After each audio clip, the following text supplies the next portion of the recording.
Hi, and welcome to the SIME Inside Out podcast, brought to you by Lancaster University Management School. In this series, we're talking to members of the SIME community, the Center for Scholarship and Innovation in Management Education, to explore how engaging with SIME has shaped their thinking, learning, and development. Through these short real stories, we shed a light on the power and value of educational communities, creative approaches, and transformative experiences in learning and teaching. My name is Vlada, and today I have the pleasure of speaking with Beatriz Rodriguez Garcia. Hi, Beatriz. Hi, Vlada. Thank you so much for having me here. Thank you so much for joining us today in the studio. So, my first question for you, how is your day so far? Not bad, enjoying the sunshine. That's wonderful. That's not the regular thing at Lancaster. Yeah, that's true. That's so true, actually. Yeah, but today we're so lucky. So just to kick things off, would you mind telling us a little bit about your academic journey and your current role in Lancaster Uni? Yes, of course. So I'm a part of the marketing department, which is part of the management school. And at the moment, I'm a teaching fellow and I'm program director for two of our BSc programs. One of them is international, so that means that we have international partners. The other one is BSc Marketing, which is one of our flagship programs, actually. In terms of my academic journey, I came to the UK for the first time, not for the first time, but as a student for the first time with the Erasmus program. So I did the year here in Keele University, actually. And then when I finished, I was working for a little bit, but then I did a master's degree. So I got a scholarship to do a master's degree in Edinburgh. Mm-hmm. And then from then, I decided to continue with my studies and I pursued a PhD. So I went to Bath University, and I had the pleasure of doing the PhD there. And at the same time, I was working because I got a scholarship. So my career, you could say, started there. That's when I started teaching university students. So that, I would say, is my academic journey so far. You have such a rich academic background, I must say. So, speaking about SIME, I just want to ask you, what was the situation before you actually became involved with SIME? Were you having actually any needs or challenges that made SIME feel like a good decision to make? Definitely. I would say I was one of the first ones to register for SIME. When it was established, I thought it was a great idea. At first, I could not be as engaged as I wanted because a lot of the times the events were happening when I had teaching commitments, but I definitely thought it was a great idea because I've always felt that what we need to do is to put the students at the core of what we're doing, but also our teaching is not just teaching, it's not just the paper, it's not just the pen, it's not just the student. We need to be much more intentional about it. So I think there was a need to have this, but in a more institutionalized way. Because obviously, as a lecturer, as a teacher, you want to change things. You want to change things for students, but it's hard. But when you have this in a institutional way, as I say, for instance, SIME, when you have the support from senior members of staff, when you have the support from international members, when you have the support to say, actually, I'm passionate about this, but can you help me? And this is when SIME came along. Help me, obviously personally, but also academically, going to conferences. I mean, it's just been, in my case, transformative. Mm-hmm, I see. So what were you hoping it would bring into your academic and teaching practice? I think, as I mentioned before, I think I was hoping to get more information, of course, to be able to share with colleagues, to be able to understand what is it that they're doing that perhaps I'm not doing that I could do to improve the experience for both myself and obviously the students. And just finding a platform of passionate people about teaching. And I think that was, for me, really important. So definitely this is something that I thought SIME brought, not only to me, I think to everyone that is part of SIME or part of these education programs, you could say, all around the UK. Yeah. So speaking about your initial expectations and reflecting on your journey with SIME, how closely did this experience that you actually got through engaging with SIME align with what you were initially hoping to get?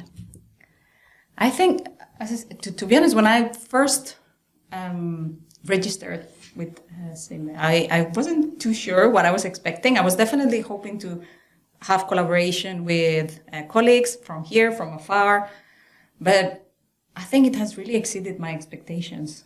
Mainly when it comes to the network, when it comes to, as I say, going to conferences, when it comes to learning and hearing about topics that were never maybe part of my academic experience, were never part of something that I will think about.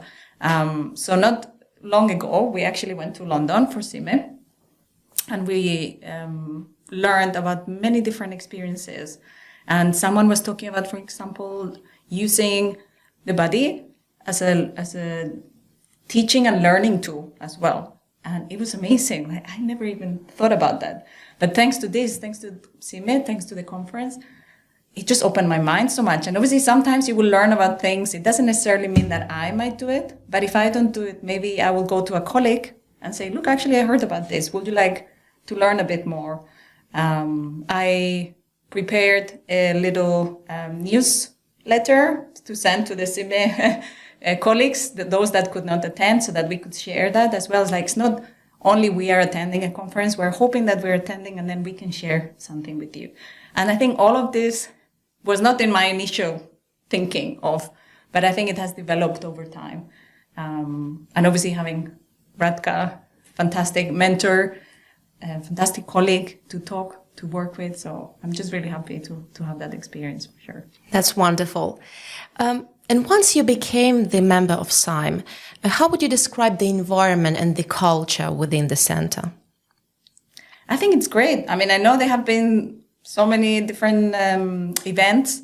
I know I haven't been able to attend a lot of them, as I say, because of teaching commitments and stuff, but I know they had some really fun events with like Hawaiian t-shirts and everyone just came in. And it's not only a party, it's there for a reason. They're sharing, they're collaborating.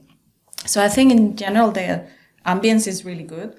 But what is also really good is that, for instance, we have a Teams channel, we have a connection there. And every time we see, for instance, this might be a great opportunity for some of you, let's share it. We don't keep anything, we just share it. And it's great to hear from other colleagues saying, actually, you know what, I registered for that. It was such an amazing experience. Thank you. Or if you need anything, you can go to your colleagues in SIME. I'm pretty sure they're going to help you. So any questions you might have, anything that you want to share that has worked with you, you go and you can share it. And I think having that openness and willingness to learn, a little bit like our students. So we are learning as well and we are sharing. And I think that's something that is very unique to this particular group. Yeah, that's true. One thing that actually many of our guest speakers highlight is the opportunity to connect with different people from across different departments. So did you find yourself engaging with colleagues outside your marketing department? Oh, yeah, for sure. For sure. Yeah, obviously, in the marketing department, we have a few people that are part of SIME, but the colleagues are way beyond our department. And some of them I already knew from different training sessions as well.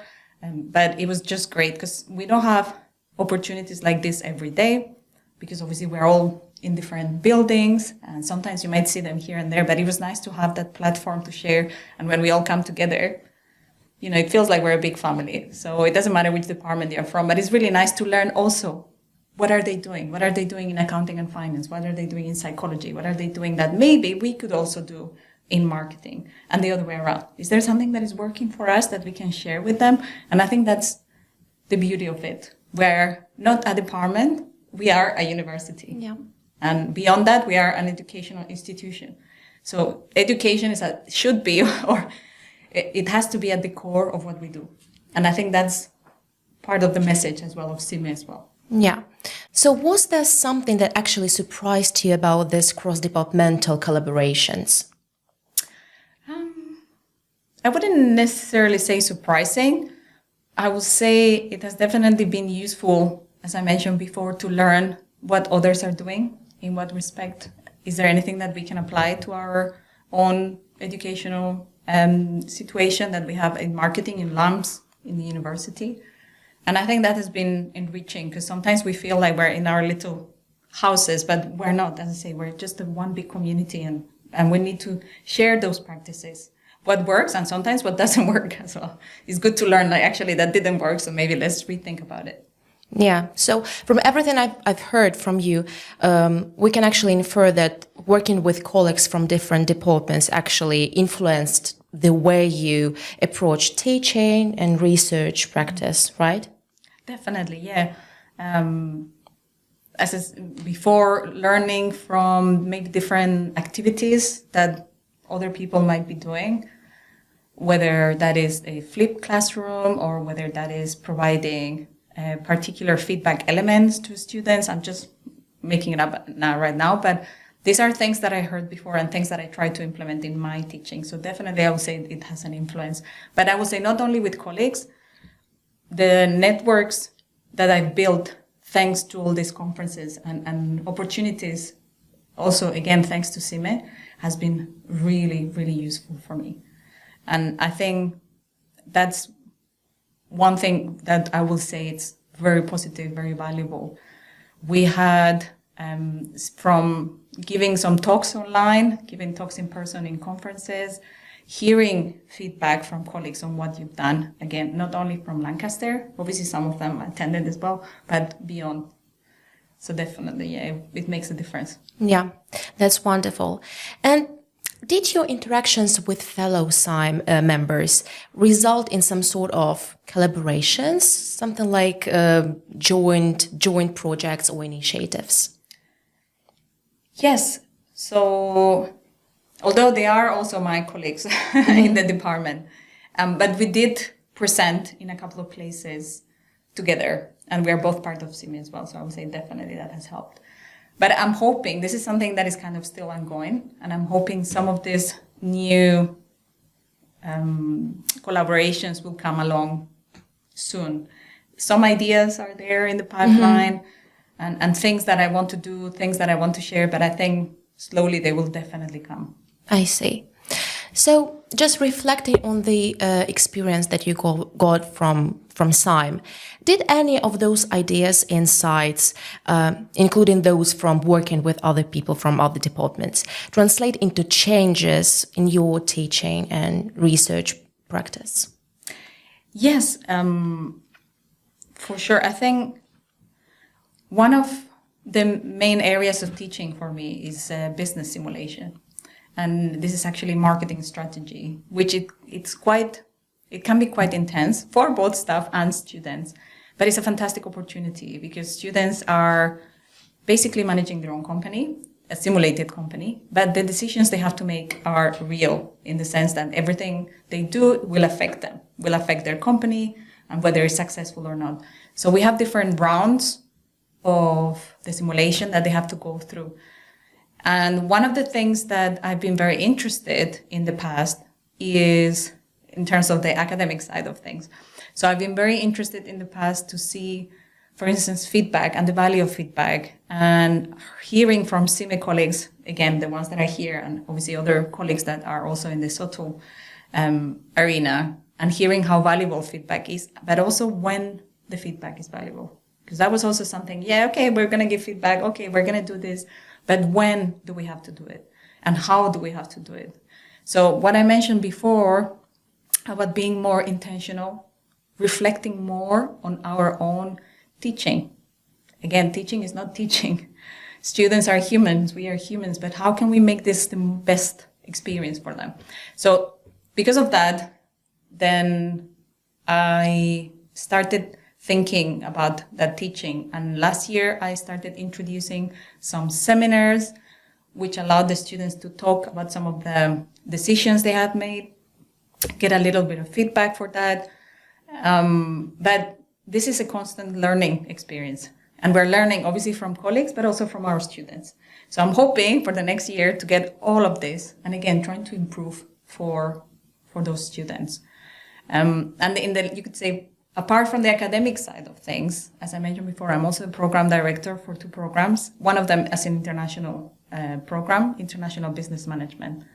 And as part of SIME as well, and from hearing from colleagues here in conferences, I started really reflecting and thinking a lot more about the value of engagement, which is something I've always been passionate about. And actually, in 2023, October 2023, we did an event called the Mingle Bingo for international students, because one of the things they were telling us all the time is like, we don't feel part of a cohort because the students here at Lancaster for this particular program, they are not kept in the same cohort. So we had this event where they could mingle, they could meet each other, and it was really impactful.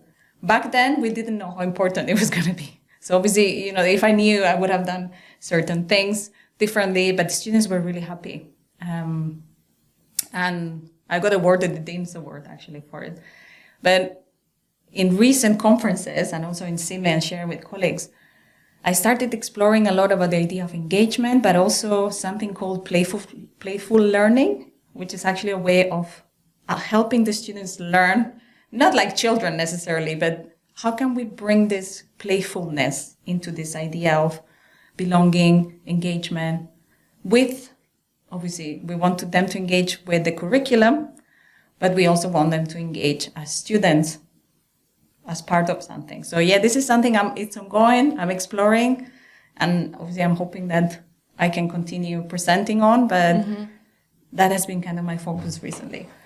Yeah, I see. It sounds really, really exciting.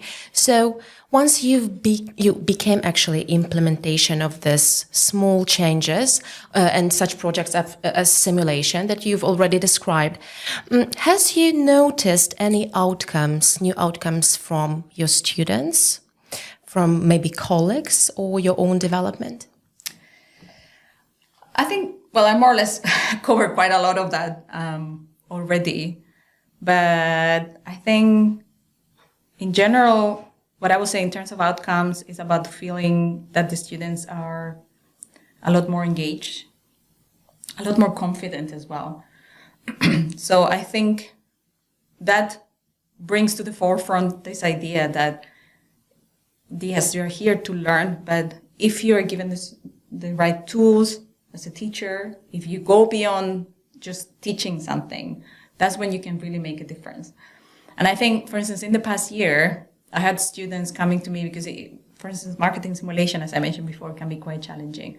But I had students coming to me saying, you know what, that was great. It was very challenging, but that was great. I'm so happy I did it because it taught me so much.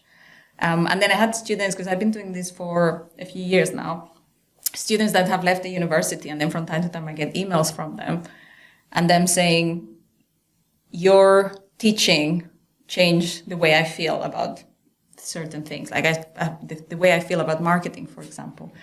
So those are the type of outcomes I'm looking for, whether it is for me or for colleagues. So if I could help students, or if I could have a colleague to really reflect on their teaching, to think about what they're doing, just by telling them what I'm doing and what is working for me, then that for me will just make it worth it. Yeah, I see. So when it came to actually applying what you've learned through engagement with SIME, was there any particular support that actually made this process more easier for you? Maybe whether it was some people or any other resources that were provided by SIME?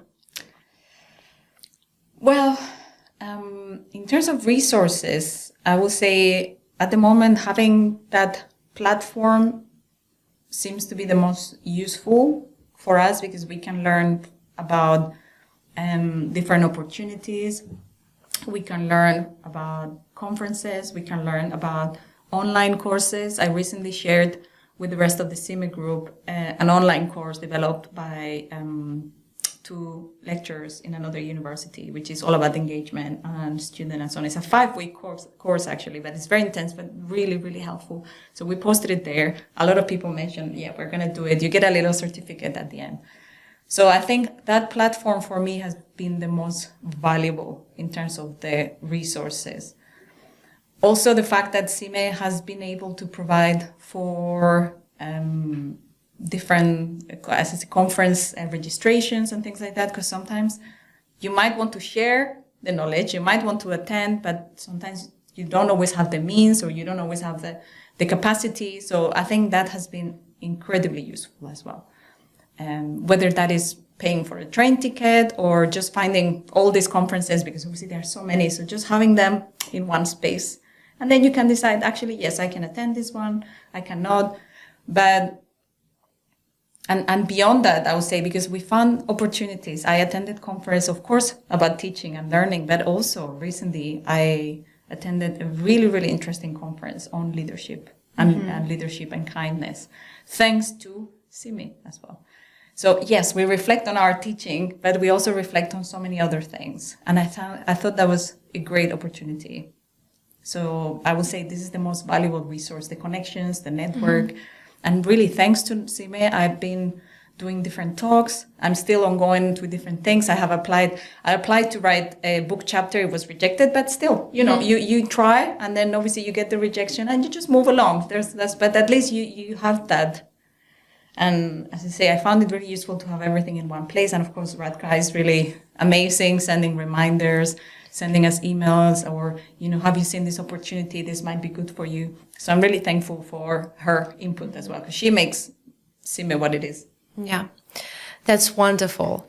So has your involvement with SIME influenced any broader decisions that you've made? Let's say your career path or the way you see your role in your current department?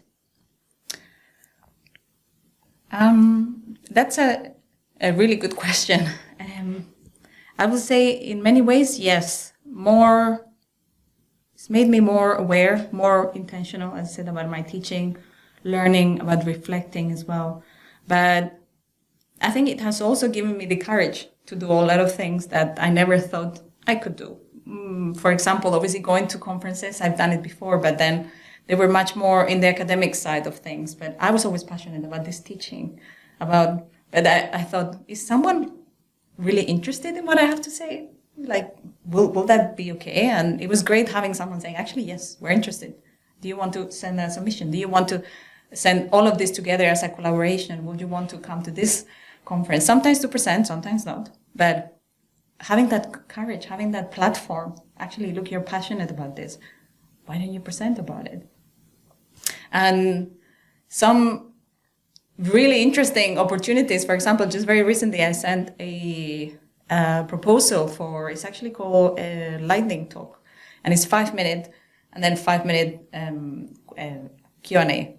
But it's actually with an Australian university. So it's going to be fantastic if they say, yes, it's online, but it also means that I will probably have to be doing this at 3 a.m. UK time.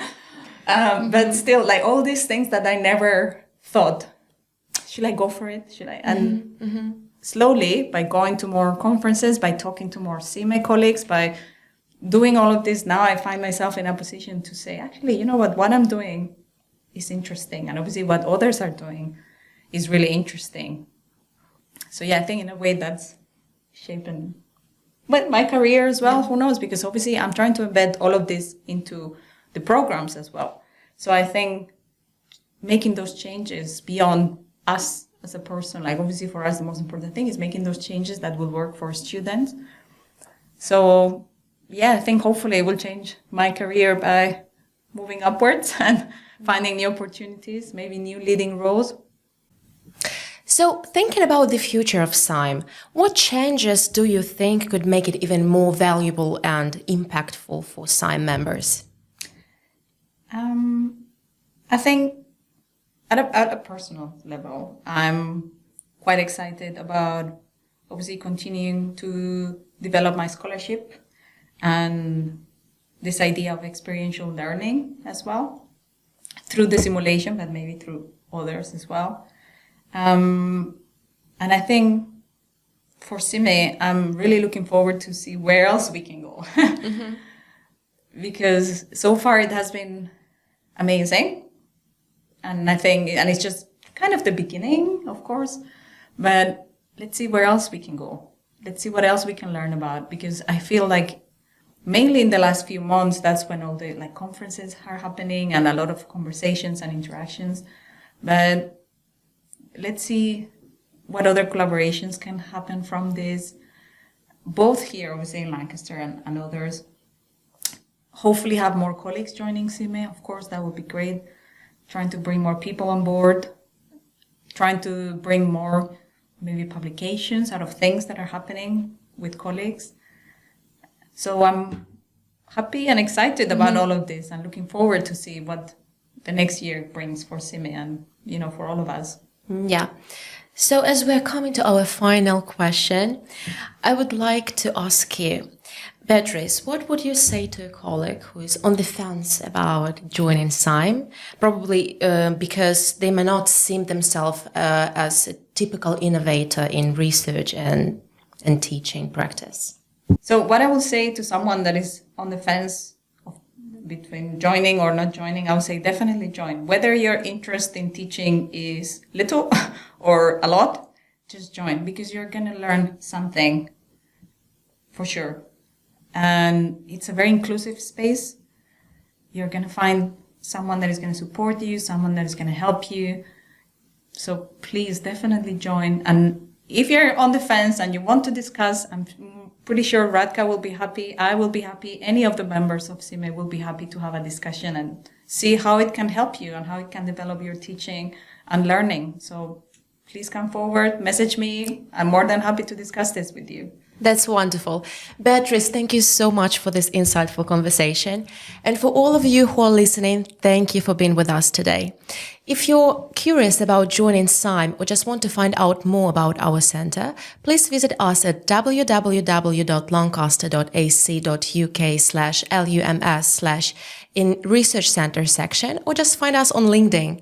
And remember, we're always keen to welcome new voices who are passionate about education, innovation, and meaningful learning journeys. Thank you for being with us today, and see you next time. Thank you so much.